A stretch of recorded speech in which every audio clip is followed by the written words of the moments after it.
Yeah, but say supporters natural players. They said, "Dear, we last season. Or money ajo."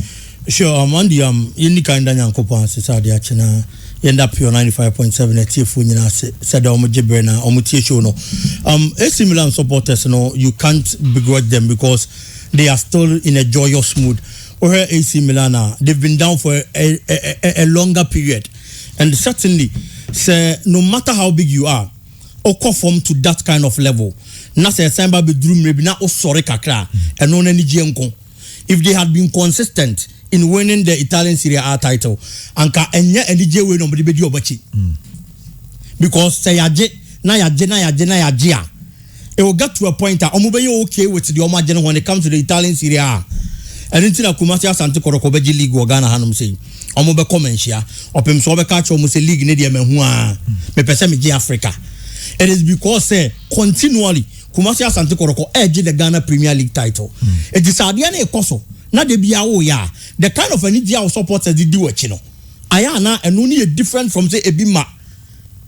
Last season, previous seasons, na Inter Milan Babi Urem Kaka, na Juventus dominating. You wouldn't see AC Milan supporters. So mo call a training grounds. Aqua cheer players on because he has started preseason. Debbie. Na why on fast support them from real. But today they are the champions of Italian Serie A, and certainly supporters need to be at least you conform the Bakakana Mababa and if you continue like this, we the supporters are also ready to do more. Sadiana Christian Ekano. What is left now? And it's a AC Milan level and it's a Champions League title. No, they participate, win it, and if they don't win, they perform well. Are they going to be able to perform well this time around? Looking at the kind of players, AC Milan Kita. Yes, they have the quality, but per quality na AC Kita no. If we are being honest, Mimi who say the standard of the Italian Serie A. Europe, say Europa. Ebi na bibia baba besi of which are possible in football. Say a pedigree, ne your work character. In AC Milan, they are there. Say the Christian, they are second to Madrid in terms of Champions League glories. Of course, a bad pedigree. Anytime you AC Milan or. But the fact of the matter is that football championship isn't always won based on history. There are times I was all prepare.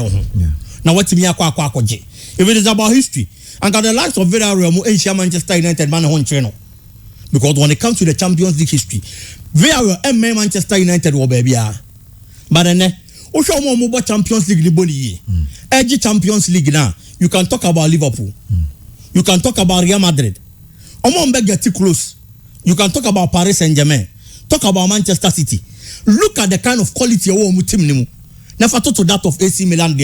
With no disrespect to AC Milan, but I believe that if only I am using the if clause, if only they are ready for Champions League football, then they would have to do more when it comes to squad in depth. And I believe say no, and a bit me but if they are going to maintain the squad, because all players at their disposal, quality ones they become air science or film. Frank Keseko. Yeah.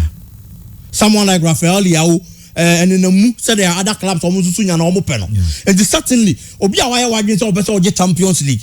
Now, team no at the core of the team, the quality out the Italian Serie A title. A chunk of them exit team now. A chess problem be the baby. Oh baby, the likes of Real Madrid Chelsea Chelsea one thing I like about them. When Chelsea is serious, say we want to keep a player, it is difficult for any other club to pick the player. Okay. And sir, and no more my imagine some person will get championships, no, and perform better in Europe no more.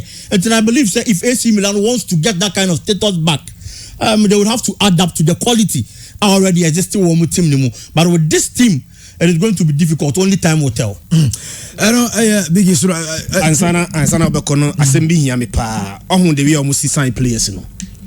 One more sign. Ebe sinne. Ensi da. Se ebe sign player near 2 years. Sase we macau. Ohun yes no. Minimum 5 years. Yes. Minimum 5 years. The other day say we was the age crowd was but not 3. 3 years. 4 years. 5 years. Certain players are going for 6 years. Yeah. Now, unless you can't no be to player that much. No, I signed 2 years. The money much more difficult. And they say players sign 2 years more. Most often, especially if you one league, never another league now. one your first season emfa or the adaptations second season ebefa ma no na say so yeah esun ya this Bosman ruling one renew plan contract he's free to go abra wonyes ka bia mfim so Ghanaian clubs no football administrators if they are watching me who transfer window we say ya sign player be 1 year pe see at least cast on player never sign 1 year 2 years so better no alone na say bia or club nim that na extend but see for free baby fufro near the uba near sign 2 years back nyamiano no kreni me say Fabio Gama assign just 2 years am Asante Kotoko no I was never happy for a player of Asante Kotoko ba once you are ready so be sign there just oji this on the board you have believed in him once you have believed in such a player say obetimi abo a club there ma there 2 years and then 2 years atwam you know Ghanaian clubs no more shy they should learn from what is happening in the transfer window no never should it happen say was sign player 1 year 2 years when you are ready say player no only be adwuma dia now you committed say unim so betimi abo club ne dia once you are ready to sign the player it means unim so betimi abo unim say on team body then don't sign him and have a loan but once you are ready to buy the contract there me who be that transfer window ye nyina no give me one player ya sign na just be 2 years and then there's Bosman ruling just after 1 year player no afi or to train ho na afi purchasing power na be di nsem ono a on sign no e kokwasa sa contract no so ya o sa ni contract negotiation na afi no demanding more than you can pay one team ntua there's other club willing to take the player you know one big lesson all of us must begin to learn from it and say and modern day football there 2 years in the other bracket ye twam so ni skakra at least in Ghana's territory in there minimum should be 3 years Martin Medasi Christian na yemrefi na Darling Pobeba ho na ye refi sem no ma yen from Accra Heart for Kenya ekoso house no ni nyina about coach Samuel Bodu say we nyina beka since ye we season no any coach no ni experience sanse bebrebe Dr. Nyawo Tamakulu area ba betu ya say ono say Heart folk age and say coach Samuel Bodu age 5 trophies out of 6 area ma house no according to board member Dr. Nyawo Tamakulu I say by chance 5 cups is nothing for Accra as well. It's been done before. More than mind you, if they are going to use, we had crisis. You remember, each crisis it wasn't solved immediately by Boydo, but management solved it. When Papic left, then we got Boydo in. And as I just enlisted to you, you see that there is no discipline in the club. That is my main worry. Dr. Nyawo Tamakulu na yetenika na undisciplined in sense no and what they are to just say no they onim and it's a hard to folk players ni bi well anka so you know say hard to folk players no discipline ni camp na a day before a year game how's the players timi ko chiche bia kama shishishia ansa no maba ababibu game discipline there ebini has Dr. Nyawo Tamakulu a board member. I have handled Heart of Folk for years, over 50 years. When I see indiscipline, I can smell indiscipline. I know what I'm talking about. I have repeatedly talked to the coach, even at the board meeting, that he is the overall boss of the club. There have been a lot of incidents, breaking of camp, players going to drink and smoke before they come. When they have a match the following day, these are the things. I am telling you that is what I'm saying. Dr. Nyawo Tamakulu nensano no fancy wa owie no simre bi kura no e wo Heart for camp W Otando twetu nyina This Saturday around Saturday for the match on Sunday around 11:30, close to midnight. I had a call from Mr. Elijah Kanji, about 250 kilometers outside. I was in bed when I was there. That it appears there's lots of confusion at the camp in Kumasi, and that there have been a fight between W and one of the, and W has threatened to kill that gentleman. So I called Coach Buaru. He couldn't say much about what has happened to me. So I decided to call the PR of Paris, and I listened to Paris carefully when he was talking. What he said was true, but he fell short of I jumping to have the problem solved. He narrated the direction, and then I asked that they should get me WF. I was told his door was knocked on several times and never opened the door. So I told the coach as the team manager, I want you to listen to me carefully. I told the coach as the team manager to go to the police station and make a call. I waited for about 15-20 minutes. From midnight, I didn't hear anything from him and called Oparea to do that part. And I Christian, where the Mama Sanchez in through Hobio. How to full camp? The area when they say, Andy, how do you measure success? Memi who be a or nam form. So a top bicycle. Men can't change across the range in Tino or Nyashi. I measure success based on where you were and where you are now. That change, that difference, you know. And I made the market will be either he's making success or not. Now, and no Cressa has a folk by Gilly Gana Nyashi and no cre Yajitum.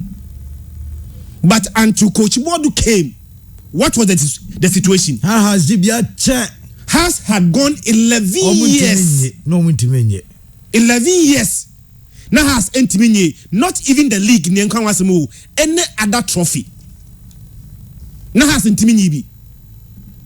Now, here comes in a new coach, young one, for that matter. I don't coach big club, I don't know coach Mediama. Now he comes into House of Folk, change of air clubs, no about House of Folk. In less than 2 years, Timwa na emfie duba community minye crew ebiano, ajin crew and numamau. What's House of Folk dear? Oh yes, I won't you are not being appreciative. Oh yes, sir, coach now. The MUN said the coach is still your coach. Yeah. You are killing his confidence. And then coming from you, you are killing his confidence. Board member. And at the the coach do not have control on the team. Yeah. In discipline. The first no. Yeah. Say players can go smoke, drink, and come back and play. Honestly speaking, see a TFI. No, because Trabon say pure FM sports team. Anum ya or the mafra. Yeah. Everybody who has sports member ni biano. Falls within the bracket as long as you have not mentioned name. Obia fall within the bracket. So in this case, our Casano, Obia wa bontin, she has to folk play biana. The assumption is that either so noms and also numi. No shit, no, I'll book no the You don't do this to your players. They are still your players. Nami Aduma next season has Eco Africa, the same players who play for you. Nyami Adum nasa BBSC, nasa next year starting Ghana Premier League. Majority of say players now who play for you. Now you have tagged them. What is the motivation from the man at this moment? Motivation in the ohe. For a man or buyer has to fuck 11 years mun timi nyehwe. Agin kruwa num. In fact, available trophies obetimi ajama on locally na 6. Yeah. So when you win 5 out of 6, that is success. That is excellence. Some person yi papa de dia. They make kanya say as some person do hwa ehun so nyade tiempam no. But you don't do this to your coach. You don't do this to your players. And they contract ko head the House of Folk players no. Me men kan hwe. And you can hwe House of Folk players no. Kotoko mo pe House of Folk atolum no. Omo kan hwe. This one is coming from within. A board not member. Just any other member than a board member. Enti say obi ofin so ase no aba and odi asem ba me I cannot dispute him. Yeah. One can dey. And abaka krana these issues should be dealt with internally. And now maybe say indiscipline e team mo ne sansem we na akasa na enya de anka opanyin betimi aboa o mbeka ro kokom dan say in a radio interview. In all these discussions, the people say what happens to the motivation of the players and the coach because over prepare for Africa. Omwane bebo team, Omwane be beko Africa, Omwane do beko obeso pam coach Bodwa. There's another way of going about it. Coach Nakasaji Tum said they are hired to be fired. Your mantra. If you was sakina, you sack him, compensation no man, what you had a mano. But as long as he's your coach, you don't undermine him. Now the coach, on the other hand, Becca said, I'm the best coach in this country. On one side, you are the best coach. Yeah. But even the people you work for do not believe that you are the best. Yeah. Now the players now, we see a Kandima has folk, and they every one of them falls within the bracket now. Papa they describe what they say they are either drunkards or they are smokers. You don't do this. Paul from Paul. Yeah, Andy. How to folk there no. Yeah, Andy me free say enema we nyina ba because House of Folk intimate defend the league no. Last season. Now most of the players na enei omo bonane o. But just say House of Folk etimi league no SRGFA Cup. Enti antin sembi say. And check last season. How are now reports ever say check best coaches ever Africa. Omo bo Samuel Bodidi Edefrano enei board member eyi ni West one ene ekono. And again or the players and so say Samuel Boadu instill discipline in our camp. But you ask yourself, say, a part of us, rules and regulations, they say, Obebo Hasa, men smokiana, men no monsana, and evidence bay, ena nyawo tamakulu, openikasi and ijinaso de kasa. First, Obabeka say, Samuel Boadu ntinimfa omunko Africa. But you ask yourself, sir, with this current crop of players, House of Folk one, Ufri say, ya di ajumanima Moximani, Pizzo, Moximania, Obetimai, Obetim do magic. Sam say, Coach Samuel Boadu any experience, and no one chile moon was said you. And now, who tells some Kenya is, or say, there's no discipline in the team. And Coach Samuel Boadu ain't mean still discipline. Yes, Andy. And I maybe say, oh yeah, sure say. Yeah, the Jumana kwa kuma pick so much money. So I'm a House of Folk. No form in Africa. Obetim do amako jikuru anana. House of Folk team with Africa there. Mangoba of Mamelodi Sandals. Obetimi. Moni Chabani of Experience. Obetima mention coaches na top coaches on more African soil. It will be very, very difficult with this crop of players. House of Folk one. Samuel Boadu do omuji brace no and I say odo omuji mienu no yante BBRC but enei wa GFA Cup anka me free say e was say asumdweba camp no mu prepare ahead CAF Champions League ho enche next season e be start but all these things na eba no emwa and evidence bay and na opanyini gina so dey ka wakoto say obi hye and our countries will be in ensa. And you ask yourself, say, has the be say, oh, House of Folk, na ukonum say a taboo. Under a whole lot of coaches from about House of Folk, ekono, me cry minim say one of their top coach, Ebeka say, no, Timini boys ne konomonsa, but they drew a park and so they are be a Jumanamano. Enti, we never know, eba for what? As board member. I don't expect him say obeba abontia be kan sem bi say omu hia asumdue e wo camp for preparation enei ko Samuel Boadu the place wo hia for Africa na ekwa akoma mpanyimfo so omunto me free sense sem bi say ebe team no emwa team ni preparation a omu de kwa Africa enti adwobreo Dr. Nyawo Tamakro mesre no or your board member ensem bi o wa e dema semka enya for public because enyama we no M1 stabilizing has team no and a whole lot of chaos and a beba camp Samuel Boadu ho or prepare munim South Africa the monim or say this season on konko jinsi any bio. So I think say you throw your support to him. Look at the duration of the other 5 trophies. When na House of Folk a drew baby ya tell me almost as an Ichabod club. Glory days na pass omo everything so omo beji kruwa and this young coach aba beji kruwa na omo here peace. So and same be say no I don't think say appropriate the man House of Folk boboku no Andy has in same hard you know yes a hard you to every story it is a coin with 2 sides asem na Dr. Nyawo Tamaklo kan the only problem is that a good club ni fin as a board member ni sen ko but asem na papa ne kan na no kre during the course of the season there were certain 2 players bako epra he didn't get a very good season, but he was one of the best last 2 seasons. Bako ya fit, he's an attacker. The weapon a midfielder. A day before a game, Omo ba club wo Kumasi. Omo sign call back to Accra. That particular match, Samuel Bodu benche omo. Ye bisa no ka say boys ni wo injury. But they were off it. The attacker I am talking about this season, make us say he's also folks best player. Omo ba club wo Kumasi. And a professional player name bi wo no me nisa wo ye. A day before a game. A day before the game. A day before a game. Okay. And only concordan chain. And until I make us say the only problem here, and they say, now Tamakolo is a board member. It's in never one of my okay good club ni mufin. It's in this oka.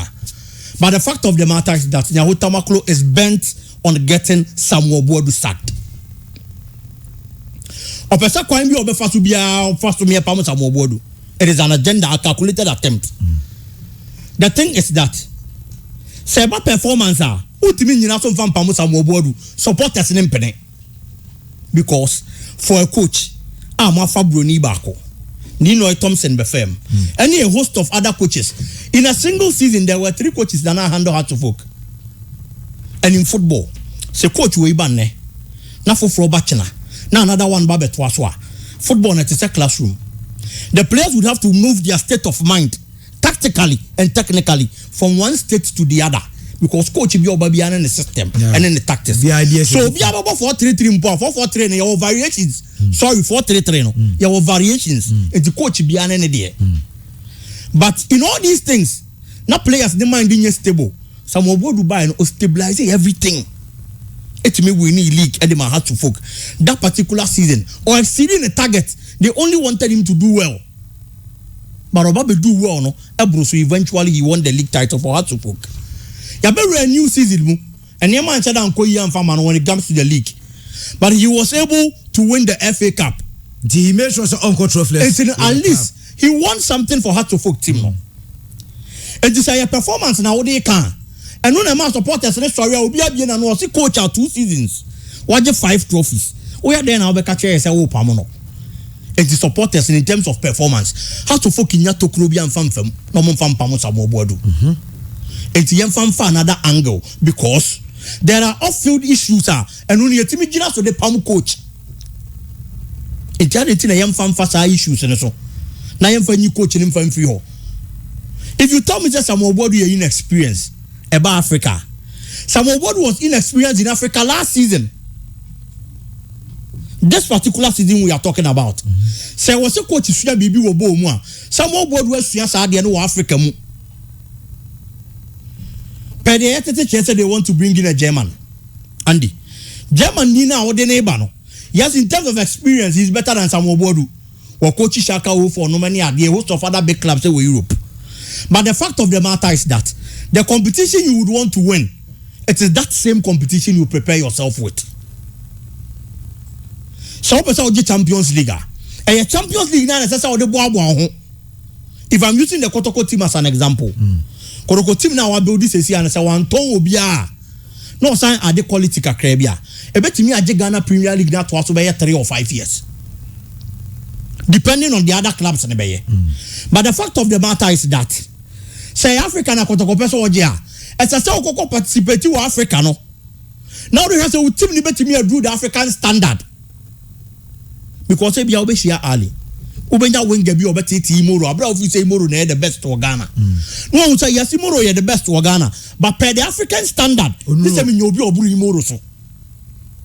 Into competition now, Pesa Ojino.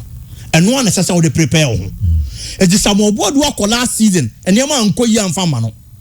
But in this current state, how to folk team Nekitano? Let's be realistic. Offer Pep Guardiola, Efa Jurgen Klopp. Jose Mourinho Kahwa. The only thing they can do is be a tactical number reduce goals. But Africa no muntiminje. Bronina Odenebano. This is also going to be his first time in Africa. It's just as Samuel Boadu was inexperienced last year. He's also going to be inexperienced this particular season. Of course, African soil. Yes. And what is the sense in it over Pamu Samuel Boadu because you claim he's inexperienced. And experience is not bought. Experience on the teaching field, you find a banking hall. And Ghana banking or experience yen ko fani dom e ya field corner na was what the pick experience no the year adwuma no and after a year kakra na we gain no o pesa o man ko obi ani uni problem but we basis na wo dey ba no say o ye experience for Africa and until na pesa o ma coach ni ko no the coach you are bringing in isn't to be on also about Africa ni bida he's also inexperienced and with this kind of quality aya ye pesa your clubs ni bomb modern for Africa but let's be honest with ourselves ye wo hanum say Victoria Aja Adebayo ebe bo wa fu tournament wo Ghana Kumasi Asante Kotoko ho no your price in $50,000 Kotoko ntimi anto it was interlies and a koto play and then a bag Ghana hanum say Kumasi Asante Kotoko $50,000 but the clubs we are going to play with compete with on African interclub competition Andy these are clubs almost top players $200,000 $500,000 $700,000 people travel outside Africa. If you go to Mamelodi Sundowns, they have a Uruguayan player. This is the kind of level and standard we are talking about. Until they be a clubs in Ekwa. Yeah, you need the game in Chino. Any administrators need the teams in Chino, they know it. And all they say is, we are hoping we are going to do well. You hope you say a bit to me a group stage. You hope you say a bit to me a boy a home day. And you hope Nkwani a deko. Just because realistically you say, how are you setting up your team? Quality woman and you do standard na say team koko di Africa. It is a hope almost a more bodwa. It is a what 2 steps go him. Now sign the 3 about watching. Fantastic. Now say baba be shasi ya foforo. Enti de bia asa what is also. O swenge ko wani ma na wa ba watching. Sana de bia ya class na ye. Sa. Mate eno biggie eso na watene kana. Crowd to folk situation dey ha adwene. Na tela o de kakra be so na yakọ atiefo ho na yakọ le say nya ho de ma ni obi anwanwa because already on a politician I say ni said na biggie ka no omo na si bibi so and nya otamakro na ma enya musical YouTube at a point in time no Osake has entire team no after 85-86 and the players are omo Ghana league no entesti bi asa na eba entiza yi ano and yama ya did my house kotoko crash and 3 times and sana 88 omo ye inclusions ama other players ababeka ho Henry Akwano mu free eye Hazakes no ni ade ba be shembi so nyawo tamakro o de eye check ne background unze ono so a military officer or a doctor pa osua ade now armed forces or a medical doctor and it was alleged say a champion time no National Redemption Council na ye betu igini so kusu champion no a part of that coup no enti ye do mo nyina ko ye fa say jail ye jeli wo mo ansana ye yi wo mo back and at that moment no omo buy no na Jerry and I that coup no 79 so why a typical politician as a or cash why ade we focus no wonyanwe ya Andy enya ade say obewie so enya me nwanwa bebre esan say 88 na after 87 musical youth no that rocket Ghana soccer no 1988 no yes abesha season as no has team no mu chetu ebi mu so omo ntia ma nya ho ento aso nya adwuma no because wa good team no nya ho se obeye eti team no nim say has ni out to you bo a e wa nkran na has team ba ko e wa katwere krata ma out to you so omo mra e wa na has team no e wa so ni a team no mu tu ebi e Galan 14 14 players and na wo say dia kana mo ma me do ombebo and other team no ya has of folk so I see bebre has Hazakes ya bomb ya match no ya din na o se tu shada 88 obi a o kai bia nim so nyawo as so de o match o 70 so wa has him 40+ years so enya me nwanwa enti dia duru ebi to seek akono he is a board member is it a communicate from the board and or dey babo ntina na e so board level or dey ba dia duru no performance there yamba ne say 2 trophies na as cover waje bako kotoko aje bako che say won share even though say league na na the ultimate but onye failure asa and o super cup to play how the team now qualify for the Africa enti dia duru no dia ade e betimi ai boa ene say ade side issues be say as ontimi manage boys no indiscipline wa camp it means say coach no mo team no ema eye players no enti anu started by say on say baby na coach bodu kolusu match kana ha supporters akoso ano yes TM say omu It's say all in so terms say- of performance na dey. Enje. So supporters ne kura mpene say na big gig. Yes. In terms of yemfa side issue of field issues no. Enya asem But kwato na this is very interesting. Nkwabuafo Herbal Clinic